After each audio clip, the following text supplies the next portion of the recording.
மாலை 6 மணிக்கு ஆஜராகிறது. எனக்கு வசதியான நேரத்தில் தான் நான் ஆஜராக முடியும். 8ஆம் தேதி வரைக்கும் எனக்கு வேலை இருக்கு. 2ஆம் தேதி போராட்டம். நாளைக்கு போய் நாளைக்கு கிளம்புனா தான் நான் 2ஆம் தேதி தென்காசியில் போராட்டம். அப்போ திருப்பி ஒவ்வொரு நான் குறிச்சிட்டேன், சோறுட்டிலாம் ஒட்டிட்டோம். அதில் பின்னடை முடியாது. ஏன்னா ரொம்ப காவல்துறை விரும்பினா வேணா போய் நேர்ந்து அதையே தான் சொல்லணும். அப்ப அந்த காலத்துல என்ன நடந்ததுன்னா அதே கதை தான் சொல்லணும். இன்னைக்கு அதுக்கான வாய்ப்பு இருக்கா? வாய்ப்பு இருக்காப்பா? போவேன். போய் இப்ப கலந்தாய்வு முடிச்சுட்டு போய் இறங்கி முடிவு போவேன். இது ரொம்ப ஆர்வப்படுறாங்க. காவல் நிலையம் போறோம். ஆமா, அவங்க என்ன அவ்வளவு மதிப்பில்லை. அந்த அந்த அந்த பொம்பளை கொடுத்த மரியாதை நமக்கு இல்லை நாட்டில்.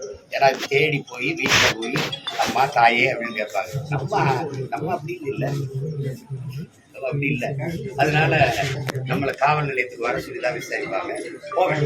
போய் எப்படி நம்ம போய் இறங்க எப்படி 6 மணி போல போவோம். உறுதியாக.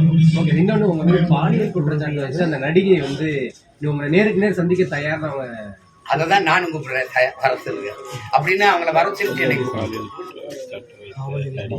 வர சொல்லிட்டுலாம் கூப்பிடணும். சார், இப்போ 2 நாட்களுக்கு முன்பு கூட உங்க ஆட்கள் சந்திச்சதா அவங்க நேற்றுக்கு சொல்லியிருக்காங்க. எங்க ஆட்கள் சந்திக்கணும், சந்திக்க வாங்கன்னு அவங்க கூப்பிட்டுருக்காங்க. அதுக்கப்புறம் அவங்க தொடர்புல வரல.